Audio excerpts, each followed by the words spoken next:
जय श्रीराम. तर आज मी तुम्हाला घेऊन चालले ठाणे येथील कासरवडवलीमधील राम मंदिरामध्ये. तर गुगल मॅपवर श्री शेषा साई मंदिर सर्च केल्यानंतर तुम्हाला या मंदिराचा डिटेल ॲड्रेस भेटेल. तर कासरवडवलीच्या सिग्नलपासून राईट हँड साईडला वळल्यानंतर अशा प्रकारे आपल्याला रत्नसागर हॉटेल दिसेल. त्याच्या लाईनमध्ये आपल्याला सरळ जायचं आहे कासरवडवली गावाकडे.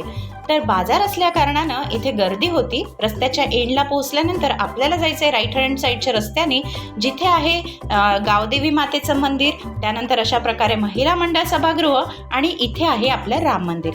तर राम मंदिराच्या भिंतीवर खूप छान अशी भित्तिचित्रे काढली होती. त्यापैकी एक चित्र होतं ज्ञानेश्वर महाराजांचं रेड्यासोबत आणि दुसरं चित्र होतं तुकाराम महाराजांचं. रामनवमी असल्या कारणानं इथे लंबी लाईन होती आणि त्याचसोबत मंदिराची सजावटही खूप छान केली होती. कळसावर अशा प्रकारे छानपैकी लाइटिंग लावली होती, आकाश कंदील लावले होते आणि फुलांचीही खूप छान सजावट होती. लेफ्ट हँड साईडला काही स्टॉल्स होते जिथे आपल्याला प्रभू श्रीरामांची छायाचित्रे भेटत होती. तर त्यानंतर मंदिराच्या आतमध्ये गेल्यावर लेफ्ट हँड साईडला अशा प्रकारे फुले आणि नारळ विक्रीस ठेवले होते. मंदिराच्या आतमध्ये अशा प्रकारे झुमर आहे आणि छान सजावट केलेली आहे.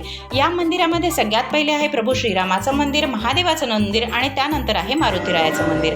तर रामनवमी असल्या कारणाने इथे रामजन्म झाला होता आणि झुल्याला अशा प्रकारे डेकोरेट केलं होतं. तर रामझुल्याचे दर्शन करून आम्ही गेलोय रामलल्लाच्या दर्शनाकडे. आणि राम, लक्ष्मण, सीता यांची खूप छान मूर्ती इथे आहे. डेकोरेशनही छान होतं, त्यामुळे डोळे अगदी दिपून गेले. त्यानंतर आम्ही घेतलंय महादेवाचं दर्शन आणि नंतर घेतोय मारुतीरायाचं दर्शन. याच मंदिरात पुढे आहे विठ्ठल रुक्मिणीची छान अशी मूर्ती, त्यानंतर तिथे आहे साईबाबांची मूर्ती, ज्ञानेश्वरांची मूर्ती आणि श्री दत्तगुरूंची मूर्ती.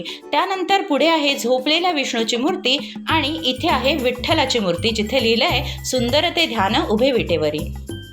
तर अशा प्रकारे हे मंदिर खूप छान आहे, एकदा नक्की भेट द्या. मंदिराच्या मागच्या बाजूने गेल्यानंतर अशा प्रकारे इथे आहे दीपस्तंभ आणि मागे आहे छानपैकी मोठा असा रम्य तलाव. राईट हँड साईडला गेल्यानंतर इथे आहे तुळशी मातेचं दर्शन घेऊन पुढे गेले. इथे आहे पिंपळाचे झाड आणि गोमाता दर्शन. गोमाता दर्शनाच्या इथे छान यांनी छोटासा गोठा बनवला आहे, जिथे एक गाय आणि 2 वासरू आहेत.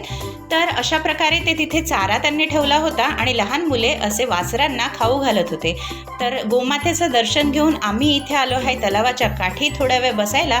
तलावाच्या काठी बसलेलं होतं तेव्हा एका लेडीने फिशसाठी काही खाऊ आणला होता खाऊ घालायला. माझ्या मुलीनेही तिला हा खाऊ देऊ लागली. त्याचबरोबर लेफ्ट हँड साईडला गेल्यानंतर तिथे आहे एक नारळ फोडण्यासाठी दगड आणि छान झाडे इथे लावली आहे. बसायला बेंचेस सुद्धा आहे, मागे बदक, त्याचबरोबर कासव सुद्धा आहे.